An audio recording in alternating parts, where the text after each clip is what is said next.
Hi guys, ipapakita ko lang sa inyo yung kamatis na tinanim ko para sa kapitbahay namin dahil hindi na siya able magtanim ng mga vegetables. So sinabi ko sa kanya ako magtatanim para sa kanya, so bumili ako ng kamatis 7.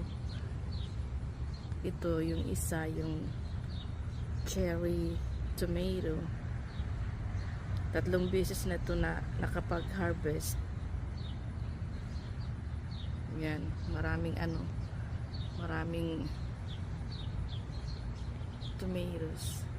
Yan. 3 beses na ito na harvestan. Tapos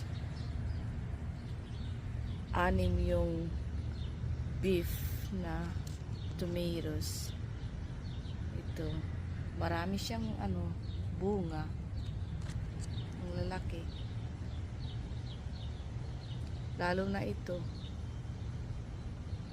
Ito, ang daming bunga.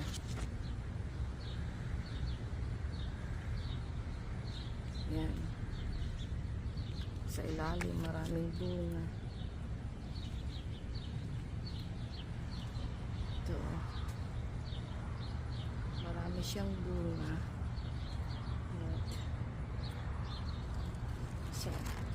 Sa loob, ito mo, ang daming bunga nito. Yan, pagkat daming bunga. Tapos dun sa sa harapan, marami ding bungang kamatis. Sa lahat sa kanila, ito yung pinakamaraming bunga. I think this is something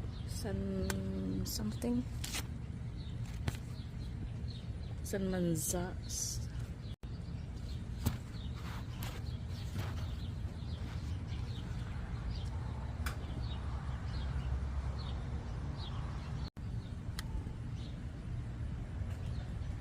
Ito naman, ito yung beef steak. Sa kanilang lahat, ito yung pinakamalaking bunga. Ang laki ng kamatis. Ito parang nag-uumpisa na siyang maghinog. Ayan. Sa harapan marami din bunga. Nasa likod ako ng puno. At ito rin, ito big beef din ito. Ayan, ang daming bunga. Ayan. Ito yung yung pangalan ng variety ng kamatis na to. Ayan.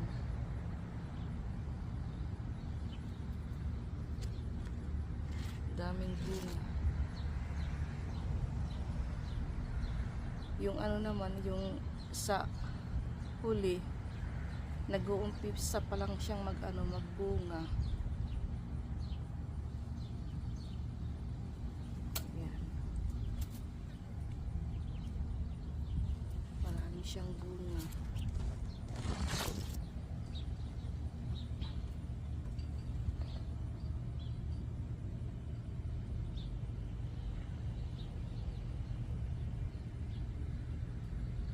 Ito yung beef steak.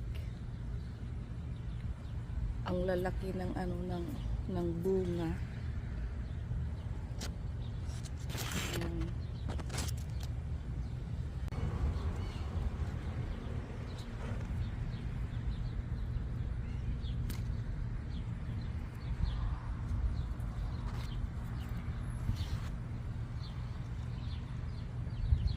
Ang daming bunga nito.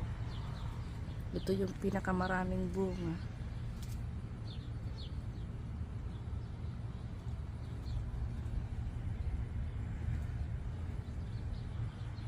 At ito rin yung ano bang tawag nito? Yellow cherry tomato. Marami din siyang bunga. Ang liliit. Yan.